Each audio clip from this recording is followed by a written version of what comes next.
Of course, the neighbors start doing yard work as soon as I start filming. Hello and welcome. If you're new here, I make videos about my now 40 item wardrobe as well as some home decluttering, and today I want to tackle my handbag collection. In my last video, I asked what types of videos you were interested in seeing, and I got a couple of requests for a handbag declutter. I've had requests for that in the past. I also got a request for a what's in my bag video, and that seems related, so I will tack that on at the end in case you're interested in seeing what I consider to be the essentials, the things that I keep in my bag every day. But first, let's talk about bags.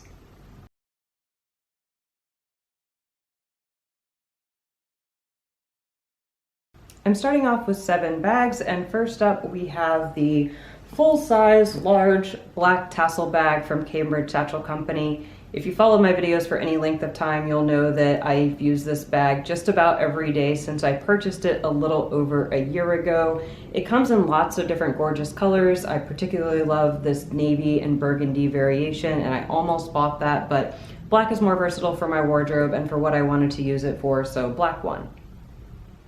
Inside, just one big compartment. It's not lined, it's all leather throughout, but I haven't found that to be any kind of issue. It has a magnetic closure, and the magnet on this bag is pretty strong, so it's not coming open unless you want it to. It's a crossbody bag. All of my bags are crossbody bags. I just find that to be really functional. I like having my hands free, and it has an adjustable strap, and it is made of the most beautiful, durable leather, and that's saying a lot. My bags can really take a beating. I actually once slipped and fell on top of this bag in a produce aisle, and it is no worse for wear. So this should be a surprise to no one, but I'm keeping this bag. Next, let's talk about this one.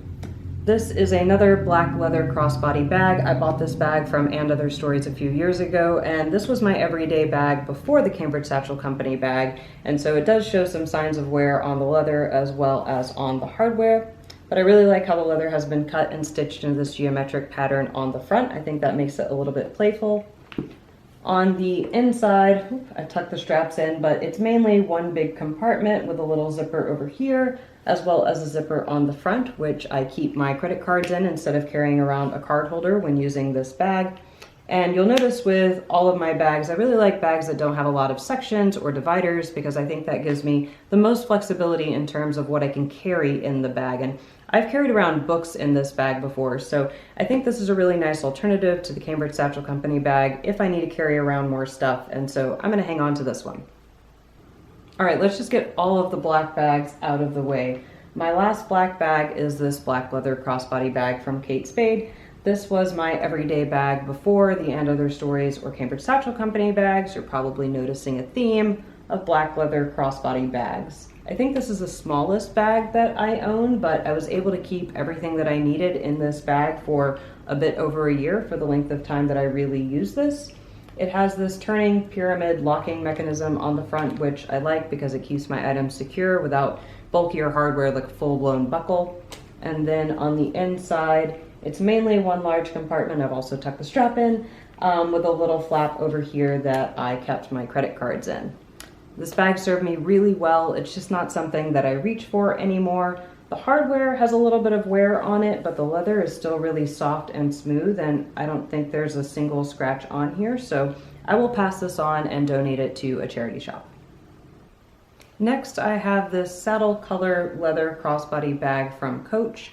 I didn't buy this bag. Long story short, I was able to select something from a catalog, and I chose this bag because it's a color that I didn't already have. I like that it has minimal branding, and like the other bags, it has mainly a big open compartment with a little card flap on the inside. At least that's what I use it for storing credit cards. And then on the front, it has this open slot, which I use for my cell phone whenever I use this bag for easy access. I don't actually use this bag a whole lot, but it is made of a really nice durable leather, and it's a nice color option to have in the summer and fall, and so I think I'm going to hang on to this bag for now. I think my cat is dreaming. She's making these really odd noises. But next up we have another leather crossbody bag. This time it is a white leather with this iridescent gold, orangey green embossed leather top. I don't know if you can see the sort of embossed squares that are on it. But this bag is from Millie. I've owned it for years. It's a crossbody bag. It has this gold chain, but I usually leave this chain tucked into the bag. And when I wear this bag, I usually wear it as a clutch. And so I think that helps it to sort of make whatever else I'm wearing more formal. It sort of automatically elevates it just by wearing this bag as a clutch. Like a lot of the other bags, it has a big main compartment and then one of these card slots that I love so much. And then on the back, it has this other magnetized compartment for fitting thin things, I don't know, tickets, whatever else you could possibly keep in there. I don't wear this bag terribly often, but it's one of the bags that I am most able to dress up for formal events, and so I'm gonna hang on to this one as well. All right, last two bags, we're in the home stretch. This bag is another Kate Spade bag. I bought this to be a pop of color, and I think it looks really good against whites or navies or especially dark burgundy colors. I think fuchsia and dark burgundy just looks so good together. It's really similar in design and layout to the Coach bag. It has this one zipper pouch on the front and a big main compartment. I like this bag. It served me well for the time that I used it, but I haven't reached for it in years, and so this too will be donated. My last bag is a real retro throwback. This is a dark brown leather bucket bag from Dooney and Bourke. I know, right? I've had this bag since actually middle school. But I like that it has minimal branding. If I didn't tell you it was Dooney and Bourke, it could pass for just any contemporary bag. The reason I stopped wearing it is that it doesn't have a real closure to the bag. It just has this strap that binds the front and the back together, but rain can get in this bag, items can fall out of the bag, and so I don't think it's actually the most practical. And its job for years has just been to hold other bags in my closet, and so I'm gonna pass this on and donate it. So these are the final piles. These 3 bags I'm going to donate, and these 4 bags I will keep. Finally, in case you're interested in what I consider to be essentials, the things that I take with me all the time, and for that one person who asked for what's in my bag, here it is. This is not staged at all. The only thing I did before filming this was remove a receipt from my bag because I don't think you care. And in no particular order, I'm just gonna pull things out that are at the top. I have this Drunk Elephant Lippy Balm. This is kind of a weird shape / proportion, but it does the job really well. I really like this stuff, and it's kind of citrusy in taste and scent, so this stuff is good. Next, I have this card holder from Oliver Bonus. It's kind of this dual metallic-y color, and I like these because they can only hold the essentials, so things like driver's licenses, credit cards, or driver's license, credit cards, insurance cards, things like that go in there. I have this Listerine pocket pack because I have Invisalign and you can't chew gum with Invisalign. I actually prefer these anyway because I think it's a more discreet way to freshen my breath, and they're tiny. I don't have to worry about gum flying out all over my bag, so I like these. Next, I have a mirror. This is one of those dual-sided. One side is magnifying, the other side is plain. I got this at J. Crew. It's beat to all hell. There's a giant dent on this side, but it does the job. This is my little Invisalign tray holder. I really look forward to the day that I don't have to carry this around with me, but for now, whenever we go out to eat or whenever I have lunch during the day at work, I need some place to put my retainers, so I have to carry this around with me for now. I have a pin that has seen better days. It's kind of gross. It's been living in my bag for a while. I'll talk about this later.